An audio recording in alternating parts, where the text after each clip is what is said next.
Okay, the car's back together. The lines are even better than they were, but man, what a pain. Of course, you know, you can't put stuff back together without scratching it up some. Just hated that I pulled some of that back paint off, but. So the vintage air is done and all the wiring's done. I'm waiting on the radio delete plate. Yeah, see, the lines look good. As good as we could get them. We even took the hinges off and kind of rigged them for the hood hinges. Gotta put the seats in. I'm gonna put the back in. I gotta put the front in still.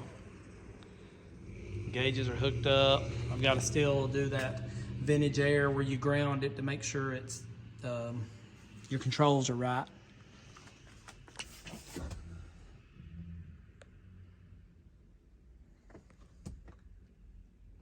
Like I said, I'm just gonna put a radio delete plate in. My buddy Jeff sent me a radio and I could not get it to fit. So Jeff, you'll probably hear this. I need to text you. I couldn't get it to fit. But I got the glove box in, the light's actually in it. I got lights now below when you open the door. I just got the battery off right now.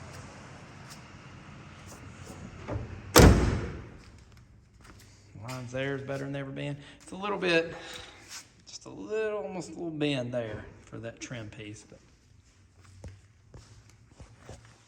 yeah, this was a pain getting this on. I'm gonna put the wipers back on still.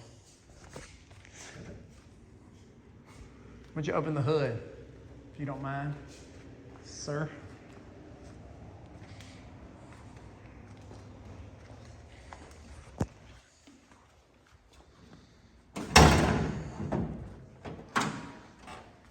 So we're gonna put this piece on.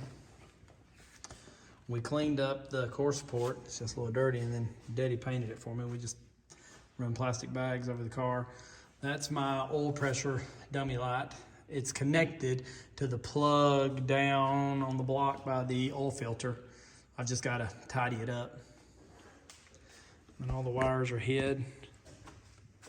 They hit pretty good. There's that. I haven't got it plugged in. Got to plug those in.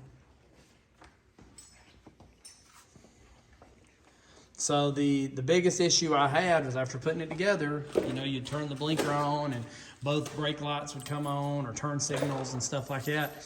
So I called a buddy back in Idaho and he walked me through some stuff and it wound up being a bulb. The bulb was backfeeding. I mean, we did everything. I pulled all the dash back out. I ran a hot wire to everything to check it. So people who do wiring a lot probably know that. I wouldn't have. There's no way I would have ever figured out it was a bad bulb. And it was the bulb in the back driver's side tail light. Changed it out. I went ahead and changed every bulb out. I added a ton of grounds. I mean, I added grounds on top of grounds. And now everything's working good. We've got to reconnect the headers because the headers, I changed them out. I actually found a set of headers, so if you have a 400 blueprint motor, like on that Facebook group I'm on, a guy on there mentioned that he had a set, and I went and bought his. I'll have to look at the item number. Dang, I wish it's a Summit, there it is, G9101. So it's a Summit brand, and you see the space. I mean, it's a mile. Now, if I still had the suitcase in instead of vintage air, I don't know if it would have fit over here. It might have, though. I mean, it's pretty tight, but I don't know. And the car must have been hit at one point in the front because that light was a booger and it still kind of moved over.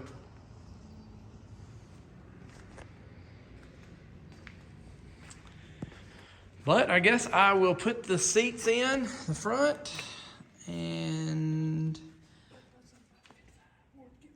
yeah, I know. Daddy said the show is 55. But I'll put the seats in, and what else is there to do? Tidy up that wire. The grounds are good. So again, if a dummy like me can do American Autowire, anybody can. It really wasn't too bad. I don't know when I started it. January sometime. And now it's done. And it's, almost the end of February. And it ain't like we worked on it constantly.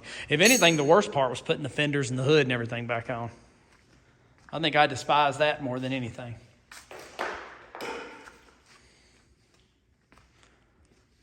I know it's cold in Idaho too. I'm in shorts and a t-shirt with the doors open. Sorry, fellas. All right, well, that's an update for y'all. That's it.